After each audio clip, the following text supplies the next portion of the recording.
Lods, ang ganda po ng topic natin ngayon dahil for today's video, bibigyan ko po kayo ng simpleng technique para magkasabay kayo ni Inday matapos.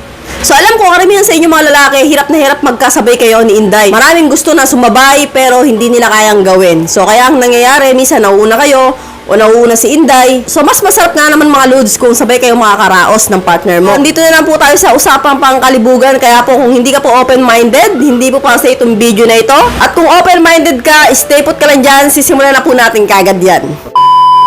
So paano na nga ba yung tamang gawin ninyo para magkasabay kayo, no? Alam ko, marami nangangarap na mangyari ito sa kanilang mga partner. Kasi nga, ubod nga naman ang sarap neto kapag ginawa ninyo, no?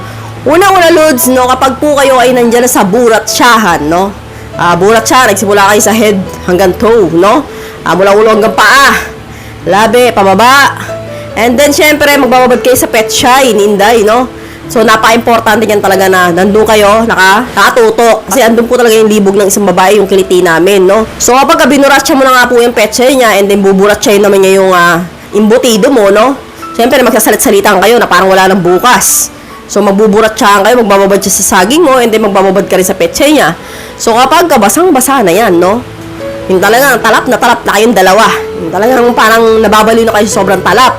So, ang gagawin po ninyo mga Lods, syempre, kailangan mag-uusap po kayong dalawa dyan na kapag malapit na kayo, no? Kailangan open kayo sa isa't isa.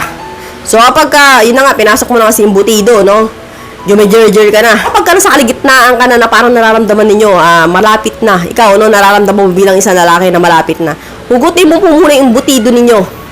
At ang gagawin po ninyo, eto si girl, no, ikikis-kis niya yung imbutido ninyo sa petsay niya. So, sa taas. Ito po yung hiwa, no? Hiwa. Sa taas po. Sa taas ng bell button ni Inday. Sis niya po doon yung imbutido ninyo ng mabilis, no? Ikikisis niyang gano'n sa taas. Sa taas ng hiwa, hindi sa baba, hindi sa gitna, sa taas. So, ikikis-kis niya po doon. And then, kapag ginawa niyo po kasi yun mga Lods, no, napakabilis po tagal labasan ng isang babae doon. I swear, no?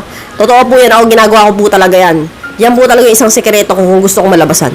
So, at tinuturo ko yan sa aking partner. So, ikikis-kis yung imbutido ninyo doon sa taas, mabilis. So, ikaw po itong lalaki na to, sigurado ako, kahit hindi mo yan ipasok, paramdam mo lalabasan ka. Kasi nga, kapag kinisis niya na yan sa petsay niya sa taas, madulas-dulas doon. Ewan ko lang. Paramdam mo na sa langit ka. Subukan ninyo. Kapag di kayo nasarapan, bumalik kayo sa akin. So, habang kinikisis na nga niya yung imbutido ninyo sa petsay niya, no, mararamdaman po ng babae na malapit na rin siyang matapos. So, syempre, yun na nga, no, ang purpose niyo po dito magkasabay. So, malapit na siya.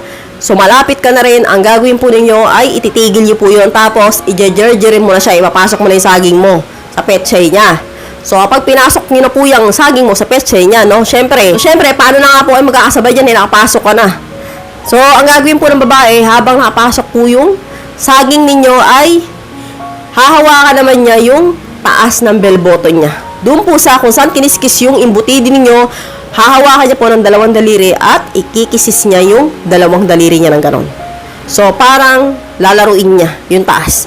So, syempre, habang nakapasok yung imbutido ninyo sa baba, ng puwerta niya, ng butas niya, no? Yung kamay niyang dalawang daliri, naglalaro doon sa taas ng bell button niya. So, sabay po ninyong gagawin yun habang jumejerjer ka, siya naman ginaganon niya. So, sa ganung paraan mga Lodi, magkakasabay kayong dalawa, pangako.